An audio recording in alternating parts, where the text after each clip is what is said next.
শবে বরাত আমাদের সামনে। শবে বরাত নিয়ে আমাদের দেশে দুইটা দল হয়ে গেছে। কয়টা দল? আহলে হাদিসটা বলে শবে বরাত বেদাত, ঠিক না বেঠিক? শবে বরাত বলে কি?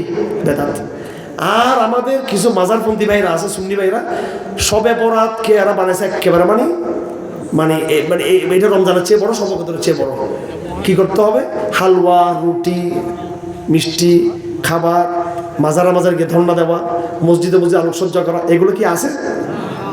দলবদ্ধ ইবাদত করা, এগুলো নাই। তাহলে একদল বাড়াবাড়ি আর একদল কি সারাসারি। আহলে হাদিসরা কি করে? সারাসারি নাই, একবারে নাই একদম। আর এরা এটা নিয়ে কি করে? বাড়াবাড়ি করে। আমরা হইলাম মাঝামাঝি। আমরা কি মাঝামাঝি? আমরা শবে বরাতকে বেদাতও বলি না, আবার শবে বরাতকে জুমার দিনের চেয়েও বড় মনে করি না, শবে কদরের চেয়ে আমরা বড় মনে করি না। আমরা ঠিক না ভাই? ঠিক। শবে কদরের রাতে আমরা কি করব? শবে কদরের রাতে হাদিস শরীফে আছে, ইন্নাল্লাহা লা ইয়াত্তালিউ ইলা আহলিল আরদ ফায়াগফিরু লিকুল্লিন ইল্লা লিমুশরিকিন আও মুশাহিনিন। আবু সা'লাবা আল-খুশানি এবং আবু মুসা আল-আশআরী, একদম সহিহ হাদিস এটা, কিন্তু একবার শবে বরাতের সবচেয়ে সহিহ হাদিস এটা, শবে বরাতের সবচেয়ে সহিহ হাদিস। সৌদি আরবে একজন হুজুর আছে, খালি বলো যে হাদিস এটা দুর্বল দুর্বল দুর্বল। আলবানি পর্যন্ত হাদিসটাকে বলছে কি এটা কি সহিহ হাদিস। আল্লাহ পাক শবে বরাতের রাতে আসমানে আসেন, শেষ আসমানে আসেন, ইন্নাল্লাহা লা ইয়াত্তালিউ ইলা আহলিল আরদ। আল্লাহ পাক জমিনের দিকে এবার তাকান শবে বরাতের রাতে। কোন রাতে? জমিনবাসীর দিকে আল্লাহ পাক নজর দেন, এদের দিকে আল্লাহ পাক খোঁজ খবর নেন এদের।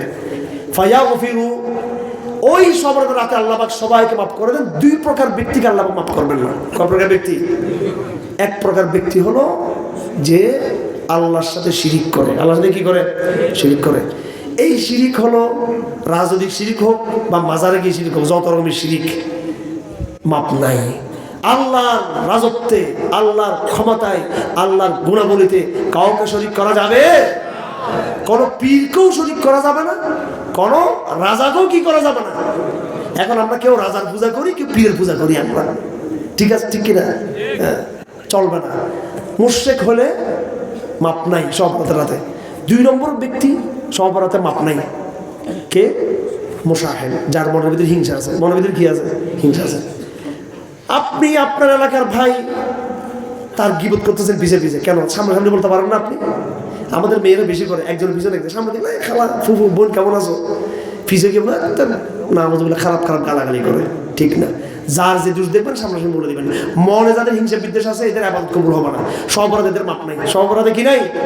সুতরাং শবে বরাতের 48 ঘন্টা আছে, 48 ঘন্টাতে একটু কম আছে। এর আগে আমরা শিরিক থেকে পবিত্র হতে চাই, হিংসা বিদ্বেষ থেকে পবিত্র হতে চাই। বেহেশতে সর্বপ্রথম ঢুকবে কারা? যারা বেশি ইবাদত করে না, এরা না। একদিন আল্লাহ রাসূল বসে আছেন, তো দেখছে লোক একটা হাঁটতেছে, বলে ও জান্নাতবাসী, ও জান্নাতবাসী। তো সাহাবায়ে কেরাম মনে করছে এটা এমনি রাসূলুল্লাহ তো সবাই বলে, এটা মহব্বত করে বলছে। দ্বিতীয় দিন রাসূলুল্লাহ বলছে যে ওই লোকটা জান্নাতবাসী। তো সাহাবায়ে কেরাম মনে করলো যে এটা এমনি, রাসূল তো উদার মানুষ, এমনি বলছে। তৃতীয় দিন রাসূলুল্লাহ আবারও বলতেছে ওই লোকটা জান্নাতবাসী। এবার সাহাবাদের মাথাটা নষ্ট হয়ে গেছে, কি এই একটা লোকের লাগাতার বলতেছে জান্নাতবাসী, কি কম? তো সাহাবী একজন ভিজে ঢুকছে, বলতেছে আমার ঘরে একটু সমস্যা, আজকে তোমার এখানে থাকবো। দেখেছে সে নর্মাল, অত বেশি ইবাদত কালাম, অত বেশি একেবারে সে পাগল আল্লাহর জন্য এরকম না, সে মোটামুটি। তখন বললো যে আসলে আমি আবার ঘর ঝগড়া করি আসি না, তোমার চেক করার জন্য আসছি। তোমার আসলে আমলটা কি? আমি তো কিছু দেখতেছি না তোমার আমল তো আমাদের মতো নর্মাল আমল। কিন্তু আল্লাহ রাসূল বলতেছে তুমি জান্নাতবাসী। বলতেছে আমার মনের ভিতরে কারোর প্রতি হিংসা বিদ্বেষ নেই, ঠিক আছে ভাই? এটা বহুত জরুরি। এই জন্য বেশি হুজুর টুজুরগিরি দেখে লাভ নাই, আল্লামাগিরি দেখে লাভ নাই, বড় নেতা হয়ে লাভ নাই। আমি নিজে বক্তার যে কি 12টা বাজবে কিয়ামত দিন আল্লাহ পাক জানে। প্রথমে এটা হাদিস আছে, প্রথমে ধরবো হুজুরদেরকে ধরবো কিয়ামত দিন আল্লাহ পাক, পর বক্তারা ধরবো তুই আগে সামনে, হিসাবটা তুই আগে দে। যারা শ্রোতাদেরটা পড়ে, বাস্তবে এটা হাদিসে পরিষ্কার লেখা আছে, এটা একবারে প্রথম ধরবে এদেরকে আল্লাহ পাক।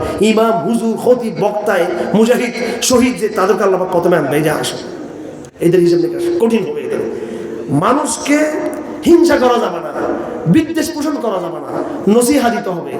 শবে বরাতের রাতে আমরা সবাইকে ভালো হতে পারবো, সবাইকে সবাই ক্ষমা করে দিব, ঠিক আছে?